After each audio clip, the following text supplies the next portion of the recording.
박상진. 1884년에 태어나서 1921년에 돌아가세요. 박상진. 이분이 누구냐? 대한광복군 총사령이었어.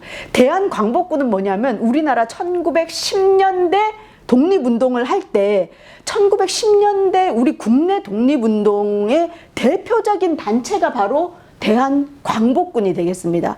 이 대한광복군의 총사령이었고 부사령이 누구였냐? 이석대라는 분이셨어요. 근데 이분이 이제 돌아가시고 나서 그 뒤를 이은 사람이 바로 김좌진이에요. 그래서 이 김좌진은 나중에 이제 만주로 파견이 되어가지고 대한광복군 부총사령으로 활동을 이제 하시게 됩니다. 그러다 나중에 청산리 전투에 활약을 하시게 되죠.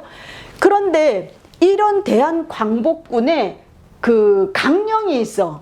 강령이 뭐냐? 첫 번째, 부호의 의연금 및 1인 세금을 압수해서 그 돈을 가지고 무장을 준비한다. 이게 첫 번째예요. 그래서 이 강령에 의거해서 무슨 사건이 있냐? 경주 세금 우편마차 탈취 사건을 벌였어.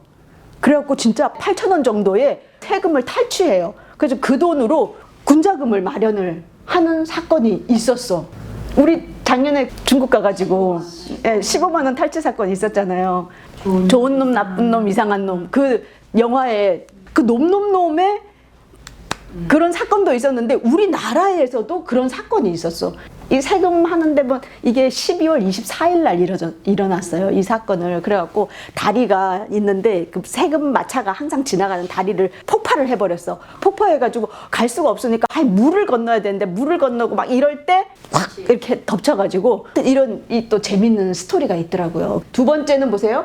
만주 군관학교를 세워서 독립전사를 양성한다. 그러니까 뭐 떠오르세요? 신흥무관학교 있죠. 그 신흥무관학교와도 연관이 있습니다. 그리고 세 번째, 의병 및 해상군인과 만주 이주민 소집 훈련. 우리가 오늘 의병할 건데 다 의병이 나중에 13도 창의군 패배하고 나서 어떻게 돼요? 다 만주로 이주하잖아요. 거기서 독립운동을 할 때 거기에 있는 주민들을 모아서 훈련을 시켰던, 우리가 또 조선 독립단이나 나중에 나올 텐데 그런 활동을 또 같이 하는 거예요. 그리고 네 번째, 중국 아라사가 러시아죠. 아라사 등의 무기를 구입을 한다든지, 그 다음에 본부는 상덕태상회라 그래가지고 대구에 그 상회를 만들어요. 백산 안희재 선생님 아시죠? 그 백산상회가 부산에서 제일 큰 상회였잖아요. 그것처럼 상덕태상회는 대구의 상회야. 그래갖고 여기서 서로 연락하는 그런 망인 거예요.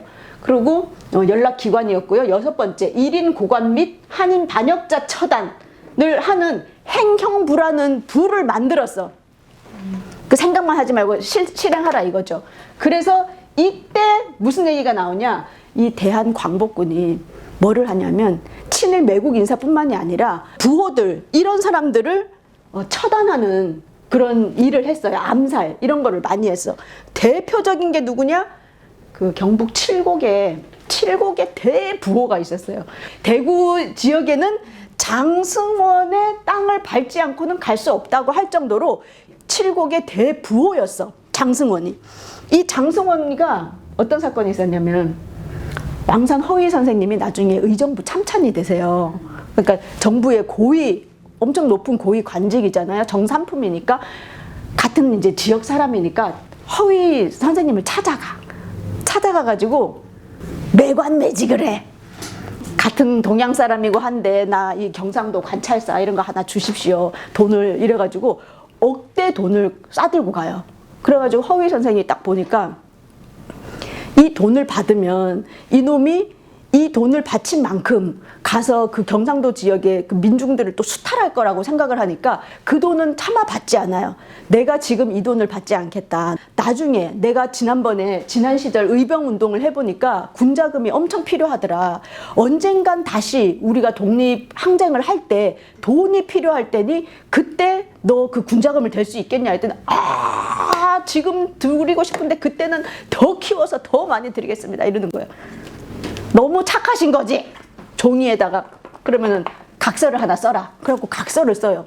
다음에 독립자금으로 내겠음. 꾹 도장을 찍었어. 그러고 좋아가지고 얘는 가는 거예요. 그래가지고 나중에 독립자금이 필요해가지고 이 박상진 의사가 제자잖아요. 그리고 허위 선생님한테서 그 받았던 그 증을 들고 가서 너 옛날에 허위 선생님한테 이 증을 해지 않았냐? 지금 우리가 독립자금이 필요하다. 달라. 갔어요. 오셨냐고. 내가 드리겠다고. 그러면서 얼마나 고생이 많으시냐고. 풍찬노숙하시면서. 그래갖고 음식을 대접하고 집에서 주무시라 그래. 그때 꼰질러.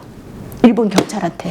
그래갖고 이 장승원이를 도저히 용납할 수가 없잖아요. 그래갖고 나중에 또 한 번 더 가요. 이 대한독립단에서 가서 처단을 합니다. 처단해요. 그래서 이 자식 셋이, 이게 셋째 아들이거든요. 장택상이.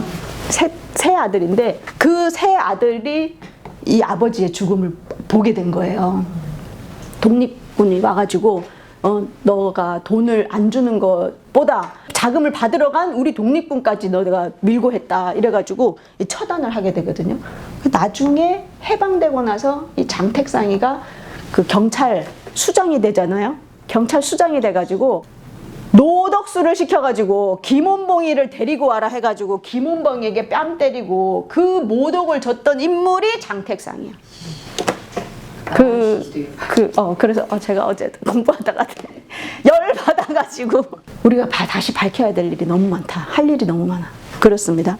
그리고 최후의 목적은 우리가 무력을 완비하고 실력을 양성해가지고 독립 전쟁을 해야 된다라고 한 게 바로 대한광복군인데 이 총사령관이 박상진이었고 이 박상진은 바로 허위 선생님의 제자였다. 그래서 나중에 허위 선생님이 서대문 형무소에서 순국하시잖아요. 그럴 때 서대문 형무소가 생기고 나서 제일 첫 번째 사형수가 이 허위 장군이 되십니다.